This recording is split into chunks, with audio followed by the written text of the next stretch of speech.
എരുമപ്പെട്ടി ഗ്രാമപഞ്ചായത്ത് 9ാം ward ADS വാർഷികം നടന്നു.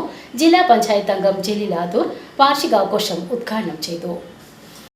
ഇവിടെ ആട്ടക്കളം എന്ന ഒരു നാടൻ പാട്ട് സംഘം കലാകാരന്മാർ ഇവിടെ എത്തിയിട്ടുണ്ട്. ഏതാണ്ട് ഒരു 6 മണിയോടുകൂടിയൊക്കെ അത് തുടങ്ങാൻ കഴിയുമെന്നാണ് തോന്നുന്നത്. കാരണം നമ്മുടെ ഈ ചടങ്ങുകൾ അവസാനിച്ചാൽ നമുക്ക് നല്ലൊരു കലാപരിപാടിയൊക്കെ ഉണ്ട്. ഞാൻ ഇന്ന് എരുമപ്പെട്ടി പഞ്ചായത്തിലെ ഏതാണ്ട് 5ാമത്തെ ഒരു ADS വാർഷികാഘോഷത്തിലാണ് പങ്കെടുക്കുന്നത്. എന്തായാലും അവിടെ നമുക്ക് വ്യത്യസ്തമായി ഒരു താളമേള വാദ്യങ്ങളോടെ മറ്റുള്ള സ്ഥലങ്ങളിൽ ഒരുപക്ഷെ നടന്നിട്ടുണ്ടാവാൻ ഞാൻ കണ്ടതാണ് പറയുന്നത്.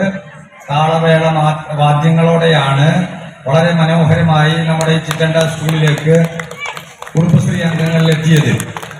വളരെ നന്നായി സ്റ്റേജും അതുപോലെ തന്നെ കലാപരിപാടികളൊക്കെ ആസൂത്രണം ചെയ്യുമ്പോൾ നല്ലൊരു സംഘാടനം ഇതിന്റെ പിന്നിലുണ്ട്. സാമ്പത്തികമായ ചെലവുകളും അങ്ങനെ വരുമ്പോൾ ഉണ്ടാകുമെന്ന് നമുക്കറിയാം. എന്തായാലും എരുമപ്പെട്ടി ഗ്രാമപഞ്ചായത്ത് വൈസ് പ്രസിഡന്റ് ബിന്ദു ഗിരീഷിനെയും 21 അയൽക്കൂട്ടങ്ങളെയും അതുപോലെ തന്നെ CDS ADS അംഗങ്ങളെയും ഗ്രാമപഞ്ചായത്ത് ഭരണസമിതിയെയും ഒക്കെ ഞാൻ തൃശൂർ ജില്ലാ പഞ്ചായത്തിന്റെ പേരിൽ പ്രത്യേകം അഭിനന്ദിക്കുന്നു. ചിറ്റണ്ട മനപ്പടിയിൽ നിന്നും നാസിക് ഡോളിന്റെ അകമ്പടിയോടെ വാർഷിക ഘോഷയാത്ര ചിറ്റണ്ട ജ്ഞാനോദയം UP സ്കൂളിൽ തയ്യാറാക്കിയ ആഘോഷവേദിയിൽ എത്തിച്ചേർന്നു. തുടർന്ന് നടന്ന യോഗം ജില്ലാ പഞ്ചായത്ത് അംഗം ജലീലാദൂർ ഉദ്ഘാടനം ചെയ്തു.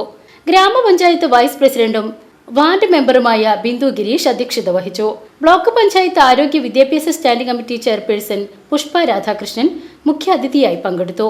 ക്ഷേമകാര്യ standing committee chairperson Sumana Sugathan, ആരോഗ്യ വിദ്യാഭ്യാസ standing committee chairperson Sheeja Suresh, ഗ്രാമപഞ്ചായത്ത് അംഗങ്ങളായ ES Suresh, PM Saji, NP Ajayan, KB Babitha, CDS chairperson Nakula Pramod, CDS അംഗങ്ങളായ Reshma, Omana Unnikrishnan, Soumya, Ajitha, Sumitha Ravi, ADS president Reena Vijayan, ADS secretary Saritha Vinod, മറ്റ് ADS അംഗങ്ങൾ, കുടുംബശ്രീ അംഗങ്ങൾ തുടങ്ങിയവർ പങ്കെടുത്തു.